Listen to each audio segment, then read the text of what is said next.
एक समय की बात है, एक किसान था जिसके पास एक घोड़ा था। वह अपने इस घोड़े से बहुत प्यार करता था। उसे अपने घोड़े पर बहुत ही गर्व था।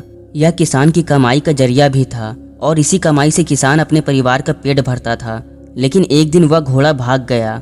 उसके भागने के बाद गांव के लोग और उस किसान के पड़ोसी उसके घर आकर उससे कहने लगे, तुम्हारे साथ तो बहुत बुरा हुआ। तुम्हारा घोड़ा जिस पर तुम्हें बहुत घमंड था वह तो भाग गया। लोगों की बातें सुनकर किसान ने उसका जवाब बहुत ही सहजता से देते हुए कहा, हाँ, बहुत बुरा हुआ मेरे साथ। फिर अगले दिन सुबह को जब किसान घर के बाहर निकला तो उसने देखा कि उसका खोया हुआ घोड़ा वापस आ गया है और वह अपने साथ 3 जंगली घोड़ों को भी लेकर आया है।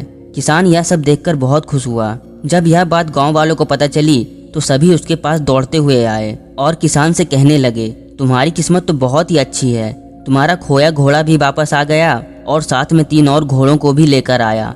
इस बार भी किसान ने लोगों की बातों का जवाब बहुत ही साधारण रूप से दिया और कहा, शायद अच्छा हुआ मेरे साथ। फिर इसके अगले दिन किसान का बेटा उन्हीं जंगली घोड़ों में से किसी एक को काम के लिए ट्रेनिंग दे रहा था। लेकिन इसी कोशिश के दौरान घोड़े ने उसे जमीन पर पटक दिया और उसका पैर बुरी तरह से टूट गया। यह सब देखकर फिर से किसान के पड़ोसी उसके पास आए और कहने लगे, तुम्हारी किस्मत तो बहुत ही खराब है। देखो, उस पागल घोड़े ने तुम्हारे बेटे के साथ क्या किया, उसका पैर तोड़ दिया। यह तो बहुत बुरा हुआ तुम्हारे साथ। यह सब सुनकर और देखकर किसान बहुत दुखी हुआ और फिर से उसने साधारण रूप से जवाब दिया और कहा, शायद मेरे बेटे के साथ गलत हुआ।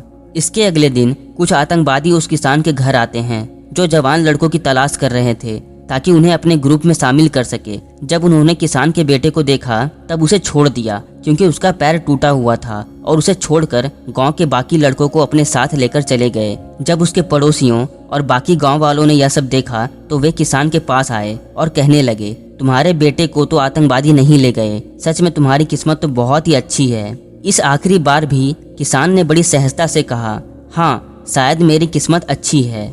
दोस्तों, इस कहानी का अंत यहीं पर होता है। इस कहानी में हमने देखा कि किसान के साथ पहले तो बुरा हुआ जब उसका घोड़ा खो गया, मगर अगले दिन उसके साथ अच्छा हुआ जब उसका घोड़ा अपने साथ 3 और घोड़ों को लेकर आया। फिर इसके अगले दिन किसान के साथ फिर से बुरा हुआ जब उसके बेटे का पैर टूट गया, मगर इसके अगले दिन किसान के साथ फिर से अच्छा हुआ जब उसके बेटे को आतंकवादी नहीं लेकर गए। दोस्तों, बिल्कुल इसी तरह हमारी जिंदगी में भी अच्छा बुरा लगा ही रहता है। कभी हमारे साथ अच्छा होता है तो कभी बुरा होता है। जब हमारे साथ अच्छा होता है तब तो हम काफी खुश होते हैं, मगर जब कुछ बुरा होता है तब हम हिम्मत हार जाते हैं। लेकिन सच तो यह है कि जब हमारे साथ कुछ बुरा होता है तो उसमें हमारे लिए कुछ अच्छा ही छिपा होता है। कहने का मतलब यह है कि जो होता है अच्छे के लिए होता है। इसलिए जब भी आपके साथ कुछ बुरा हो तो यह समझ जाइएगा कि इसमें भी आपका कुछ अच्छा ही छिपा है। बुरे वक्त में आप हमेशा धैर्य से काम लें। उम्मीद है आप ऐसा ही करेंगे। वीडियो अच्छी लगी हो तो चैनल को सब्सक्राइब कर दीजिएगा। जय हिंद, वंदे मातरम।